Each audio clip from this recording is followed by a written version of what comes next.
Kwanza tutaanza na hadithi ya kwanza ambayo hii imehusiana na binadamu lakini na viumbe wengine. Paukwa. Pakawa. Hapo kale alikuwepo mzee mmoja alikuwa akiitwa Makame wa Makame. Huyu bwana alikuwa ni maskini sana na kazi yake ilikuwa ni uvuvi. Alikuwa akipata riziki kutokana na uvuvi. Sasa huyu alikuwa na kijitumbi kidogo ambacho alikuwa akitumia kwa shughuli za uvuvi, na uvuvi wake ulikuwa ni wa mishipi. Kwa kawaida alikuwa anapokwenda baharini kuvua, basi huvua mara 3. Kwa maana ya kwamba hushusha mshipi mara ya mwanzo, akavuta, akashusha tena, akavuta, akashusha mara ya 3. Chochote alichokipata, basi huo uvuvi wake tena umemalizika. Sasa siku moja alikwenda baharini kama kawaida yake. Alipofika baharini akashusha mshipi wa mwanzo.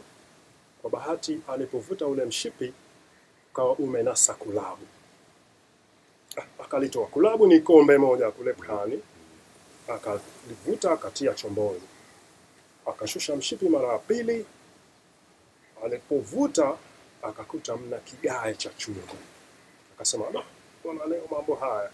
Lakini basi ubaki mshipi wangu mmoja.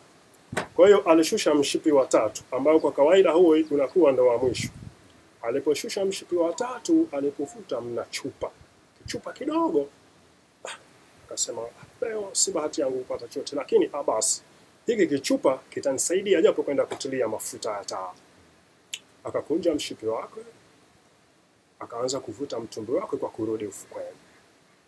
Alipofika ufukweni, kabla hajapanda juu, akaamua kukisafisha kile kichupa ili atakapofika juu basi kiwe tayari kwa kutia mafuta au kitu kingine chochote.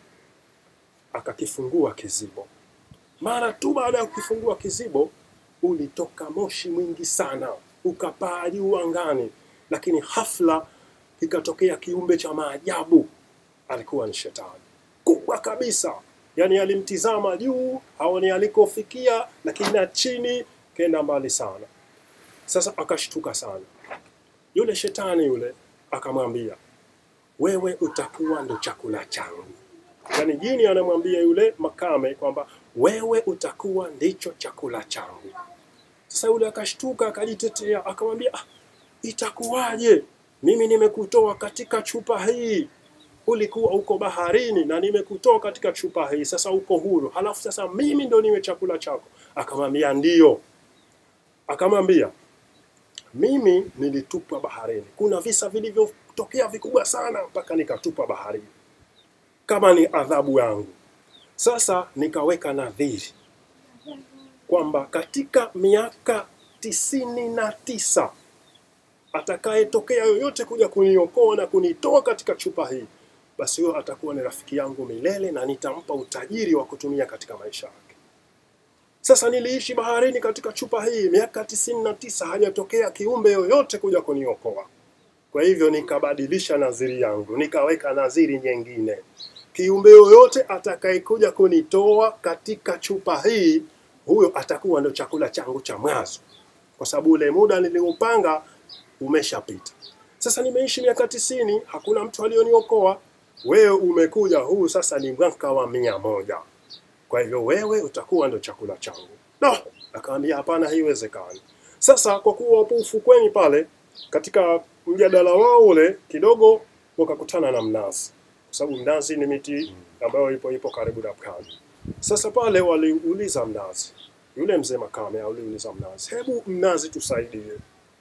Hivyo mtu anaweza akamuokoa mtu, halafu yule aliyookolewa fadhila zake ni kumdhuru yule muokozi wake?" Aliuliza mnazi. Akauliza, "Kwani kuna kisa gani?" Ikabidi apewe kile kisa kilichotokea.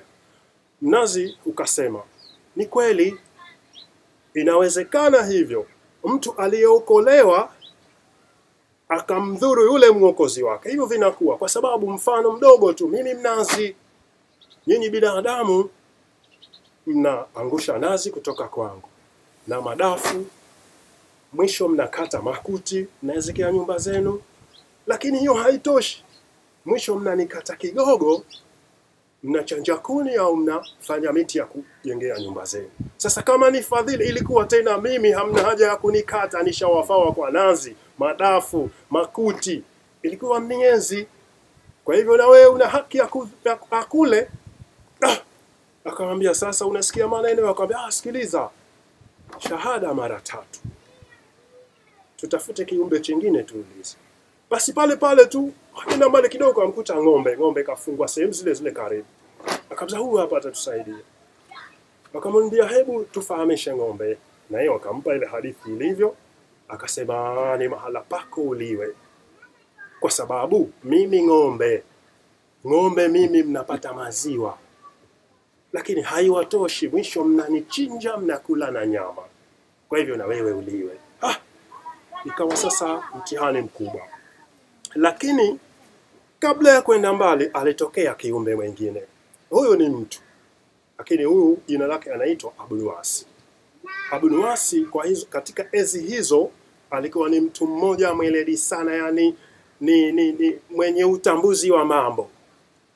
Ni mtu ambaye watu walikuwa wanamtumia katika, kama kwa sasa tungesema labda wakili. Kama kuna mtu kapata jambo linamtatiza kisheria, basi alikuwa hukimbilia kwa Abunuwasi.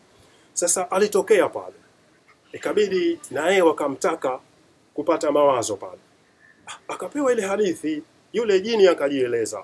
Mimi nilitupwa baharini na nilitiwa katika chupa hii kama ni adhabu. Nikakaa, hajaendelea mbali, alimwambia simama kidogo. Unasema ulikuwa katika chupa hii? Akamwambia Akamwambia mimi kabla ya kuamua kesi yenu, kwanza unachosema sikiamini. Kusema wewe ulikuwa katika chupa hii, kwa sababu ni mkubwa sana kenda juu kule mpana, unaniambia ulikuwa katika chupa hii, siamini kabisa siamini. Akamwambia nilikuwa katika chupa hii, muulize huyu, nilikuwa humu ndani. Akamwambia hukuwa katika chupa, siwezi kuamua kesi ambayo sina ushahidi nao. Akamwambia sikiliza, nikuoneshe.